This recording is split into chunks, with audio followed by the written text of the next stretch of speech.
This is the 6th generation 2016 BMW 7 Series.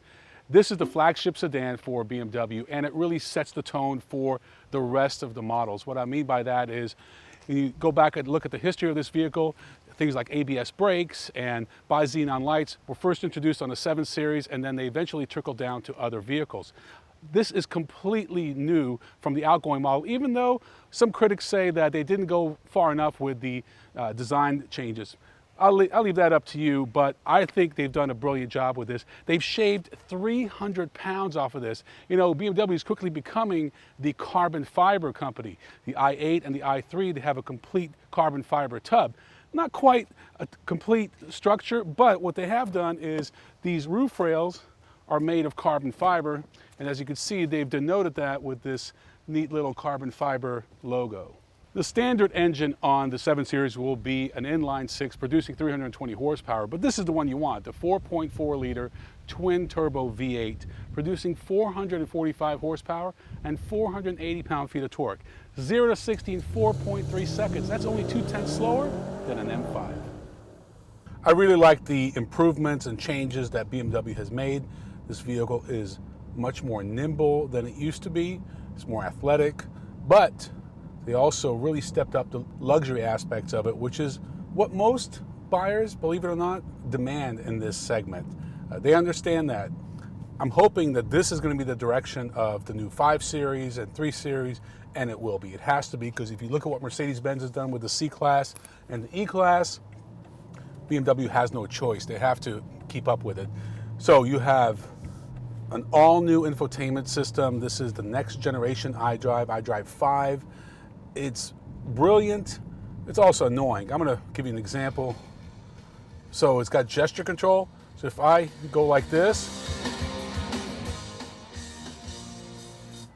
that is called gesture control. I just increase the volume and decrease the volume using my finger. Really, I can do this. I don't really need to be able to do the gesture control. Nevertheless, it's a nice little gimmick, and that's all it is a gimmick. I wouldn't spend the money for it. The gauges have been completely redone. You now have a TFT screen, and these car companies are really stepping up. These gauges are looking more and more realistic. If you look at the first generation of the TFT gauges, those were a joke. Now they've gotten so sophisticated. They have the shadows, they have the lighting, they have everything that you really want, and you don't miss analog gauges.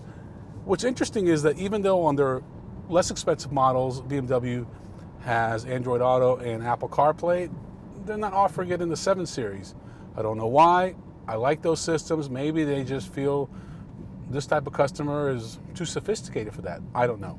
But it has a lot of great technologies. Okay, let's get to how it drives. 0 to 60 in 4.3 seconds. That's not even in sport mode. In sport mode, it's even faster, has better shift points. Of course, BMW is connected with ZF, one of the, if not the best transmission maker in the world. And this has the 8-speed ZF, and it's super fast, super refined. No delays there. When you go from sport mode to comfort to eco, the look and feel of the gauges, of the infotainment screen, everything changes. And that's pretty cool. You know, drivers want to be engaged. We live in a very short attention span and a very demanding time, and that's what people want. I'm fine with it. You know, $82,000 starting price is actually pretty reasonable for this car. Our test vehicle is over 110. Of course, we have the V8 and we have a lot of options, but this is a really, well-made car. You know, you don't really think of a big vehicle like this as being sporty, but it is. As mentioned before, it's just a little bit slower than the M5. It's very athletic. If you get the base model, it's actually lighter than an M5. And you have a lot of great technologies. The seats are extremely comfortable. They've really stepped it up. This is a great handling car. And when you're in comfort mode, it actually looks for imperfections in the road and adjust that. We saw that with Mercedes years ago, but now BMW has it. That's what happens with these technologies. Eventually, it just kind of catches up, and other companies feel like they need to do it, so they do it. Now, BMW had this racing technology years ago that they trickled down to Rolls-Royce. Now it's trickling down to the 7 Series. What I mean by that is this transmission works with the GPS. It senses when you're about to go on an incline or a decline, and will actually shift gears based on that because it knows where you're located. That's what GPS or global positioning system means. And it's great that these technologies are all working together. But the 7 Series is really a showcase of driving aids and driving technologies for the brand. And the lane keep assist in this car is really brilliant. You can start to see how it's going to evolve into self-driving cars because it can really keep you in the lane. Of course, after about 15 seconds with your hands off the wheels, it will start to alert you, but it's there. The 7 Series has an adaptive suspension, so it's basically an air suspension that can adapt to different situations. When in comfort mode, it really is comfortable. Not the mode I would choose. We've been in sport mode. As a result of being in sport mode and doing some harder accelerations, we're getting about 15 miles to the gallon, way less than what BMW claims.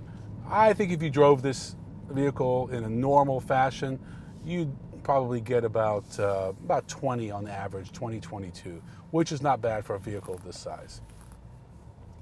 So I'm going to demonstrate now about the parking aids. So I'm just going to back this car in. So when you go into reverse, you're going to get your guidelines. So I've got the bigger screen here and then the smaller screen, which is really going to help me get in there tight.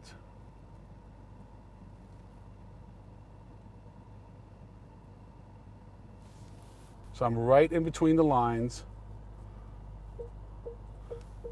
No cars on my left, but I have a car on my right. Put it in park.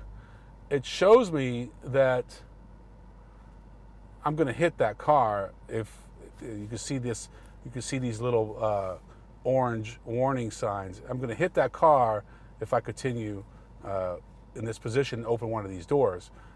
Luckily, I'm just going to open the door on the left. Anyway, that's a gimmick I can live with. The gesturing, not a gimmick I can live with. Another thing I like about this car is it engages the driver. So we're going to go into the menu here, get into my vehicle, get into sport displays. So this is cool. So what it does is it shows you your horsepower and torque, something that most people don't care about. You know, enthusiasts like myself, we do care about it.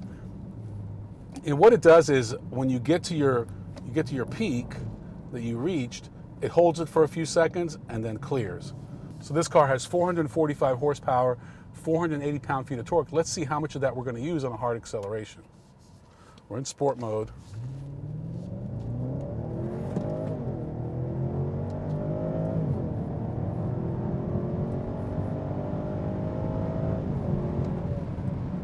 Wow. Just about nailed it. This is probably something most owners are going to use a few times when they first get the car, especially once they've passed the break-in period. And then they'll probably never use it again. Another change for the iDrive 5 is that you now have a touch screen, so you don't always have to use your controller. You can actually touch the screen and navigate that way.